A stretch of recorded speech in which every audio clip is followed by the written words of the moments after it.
Out in Sin City with you on my mind. You're so damn pretty, got me all tongue-tied. Come run away with me while the stakes are high. When I feel like this, it's do or die. At the top floor, I can touch the sky. If you are shooting in your living room and think the space is the problem, then your biggest mistake is coming from the wrong place. And that's exactly what we are going to unpack together. Hi, I'm Tanya, and today I'm walking you through how this living room shoot came to life step by step.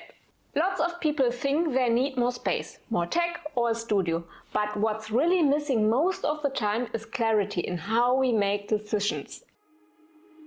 Out in Sin City with you on my mind. Step 1. Getting comfortable before performing. This wasn't some high-gloss production. Karla and I hadn't shot in a while, so we consciously took the pressure off. Out in Sin City with you on my mind. You're so damn pretty, got me all tongue-tied. Come run away with me while the stakes are high. When I feel like this, it's do or die.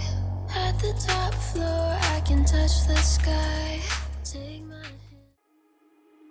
Out in Sin City with you on my mind.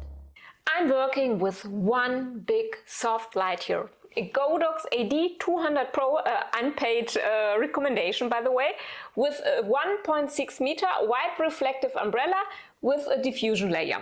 The light is played slightly to the side, tilted a bit from above, as Rembrandt-like as the room allows, because how large the light source is, it still stays very soft. Why the setup? Not to make perfect images, but to let us arrive. Out in Sin City with you on my mind. When someone isn't a model robot, they need guidance. So I say very clearly, point the toes, place the hands intentionally, keep the shoulders relaxed, and super important, don't touch the model without asking. You explain and the model adjusts herself. Karla is a friend, so we can handle it another way, but it's important. Boundaries stay boundaries, even in a creative flow. Out in Sin City with you on my mind. I test a lot, from above, from below, slightly from the side. Not because there's a right or wrong, but because I want to see what I like better. And tethering helps enormously. I should tethered, see the image large, and then compare instantly. That trains your eyes faster than any YouTube video. And now we hit the point where many would stop, but we are just getting started. I can see heaven if I close my eyes. Catch me if you can on the other side. I dare you to make me feel something. I dare you, it's double or nothing. I dare you to make me feel something. I dare you, it's double or nothing.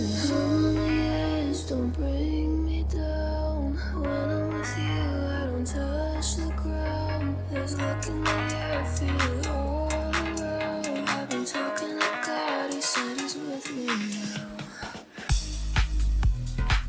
In Sin City.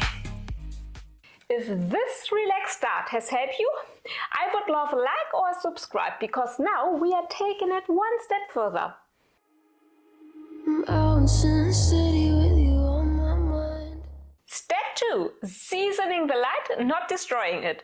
The base light stays, but for me it was too soft. So I grabbed the Godox V1 and hold it intentionally in my head.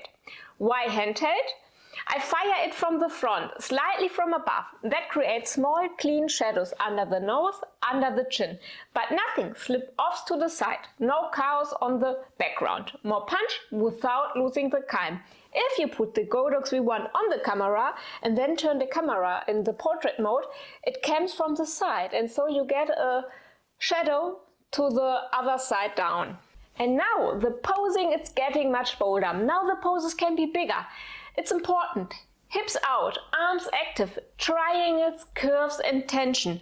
It may feel exaggerated, but in the image it's often exactly right. Out on Sin City with you on my mind. I shot a lot with 35mm and 20mm because my living room here is very small. Wide angle shows problems, edges, distraction, my room limits. So let's go to the real talk and the solutions. You have three options. You can change the crop, you can get closer, or you do it in the post-production. I personally use the photo because it's a one-click solution. If you have a plain background, you only have to go to the background tool and one click and it's perfect. If you want to see a video about it, let me know in the comment. This shoot worked because we built comfort first, then allowed courage. Not more tech, not more space, but conscious seeing. If you're now excited about flash photography, click the linked video. There I show you another setup with a completely different look. We will see you there. Bye!